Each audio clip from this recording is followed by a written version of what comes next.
nobody likes doing that. Nobody likes doing that. But it tells you something about what it was like that day.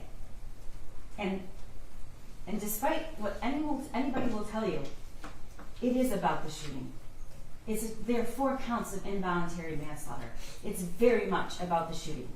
Because the shooter learned how to shoot and was given the murder weapon by his parents. And this parent is sitting here today on trial. Okay. You'll be able to review the evidence. It was a lot. But he talked to you about what cell phone extractions are. And because of the cell phone extractions, we have a mountain of evidence that you saw. And yes, it's a lot of data. But you know what else it is? It's telling you exactly where the defendant was, who she was talking to, what she did, what she didn't do. And you can't hide from that. She tried. There's a lot of deleted messages, which are not coincidental. I don't think any of you believe that, but I'm going to tell you why they're not coincidental. He also talked to us about and showed you the messages between Jennifer Crumbley and her son.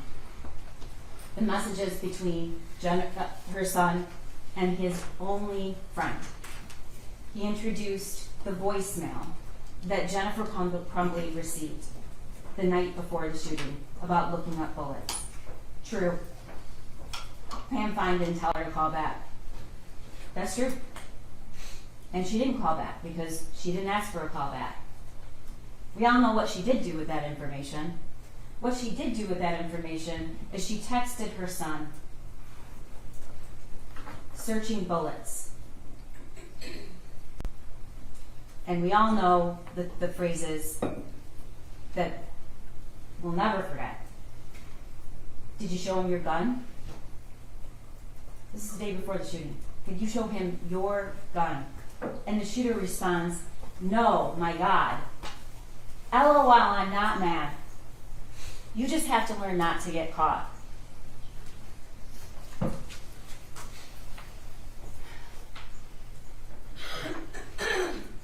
Kira Kennett testified that she knew Jennifer Crumbley.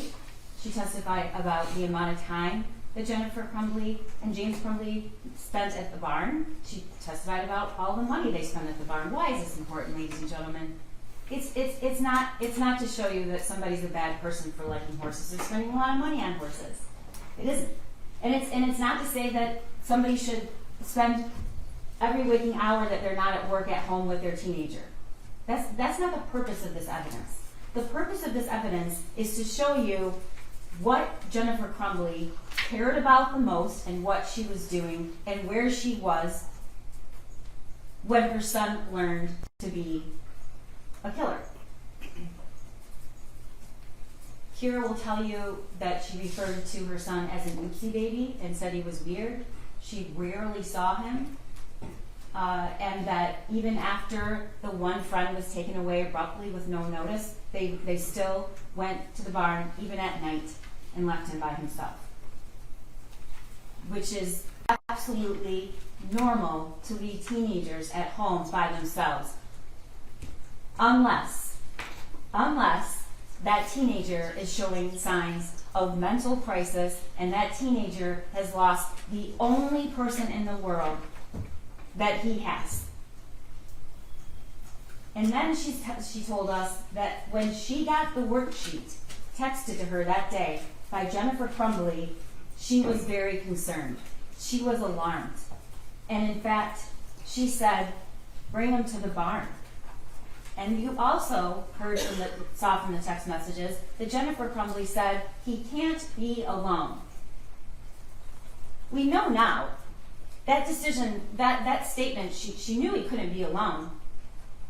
She didn't decide to stay home with her son. That wasn't an option. She'd have to take him to the barn, where she herself testified he didn't want to go.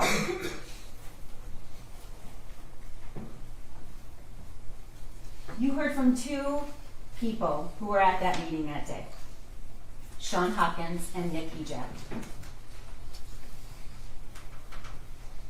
I'm going to tell you right now that this is not an argument as that the school did everything they should have done. I'm not going to say that to you. I'm not going to tell you that I like everything they testified to. I'm not going to tell you that I think it was okay they didn't look in the backpack. I don't think it was. But this is about Jennifer Crumbley's actions. And any attempt to make it about what these two individuals did or didn't do, like it or not, who did not have any of the information that was so jarring, it's about what she knew and what she didn't say. Sean Hopkins testified that he was concerned enough that he called Jennifer Crumbley. And her first response is, can you call his dad? Eventually, he emails her both copies of the worksheet, the original worksheet and the worksheet that was scribbled on. And she eventually comes to the school. But before she comes to the school, she texts her husband, emergency. Emergency. Along with, I'm very concerned. And James texts back, WTF. They're concerned. For the first time she testified ever, they're called to the school in the middle of the day, and they have that worksheet. Sean Hopkins is going to tell you that calling parents in the middle of the day and asking them to get a kid help is a pretty drastic action.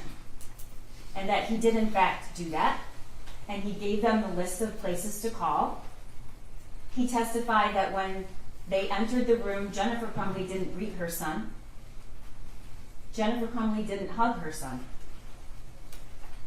Jennifer Crumbley didn't engage with her son at all in the entire 11 minutes she was there.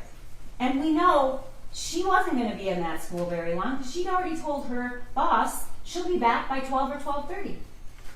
Doesn't leave a lot of time for the meeting at the school. It's a 20-minute drive. Sean Hopkins will tell you that what he felt mostly in that room for the shooter was compassion. He didn't want him to be alone, and he felt really bad. And he also knew mom and dad decided, no, we can't take it. We have to go to work. They said that in front of their kid. He knows very well what they do. He knows his dad works for DoorDash. He knows his mom and her ability to work flexible hours. She worked at home. But they left. She did not hug him goodbye. She did not greet, touch, or even acknowledge him. And we know now from her testimony, we know why. She was mad. She was mad at him. She did not think that he should have done that, and she thought this was a discipline thing, and she was very angry. We heard from Nick Ejek. He's the dean of students. He also testified and corroborated what Sean Hopkins told you, which is that the meeting was called. They were concerned about a mental health issue. They told mom and dad he needs services. Here's a list of the services, and they defended Jennifer Crumbley seemed irritated by it. In fact, when she walks into the room, she doesn't sit next to her son. She goes back here and stands. And that meeting ended with her saying, "Are we done here?" They're consistent about that. Nick Ejek testified he didn't think there was any risk. I don't like what he said, and I knew he was going to say it. But it's not my job to put witnesses up here and only say things that I want them to say that helps my case. It's my job to present evidence that's the truth, because you have to know the truth.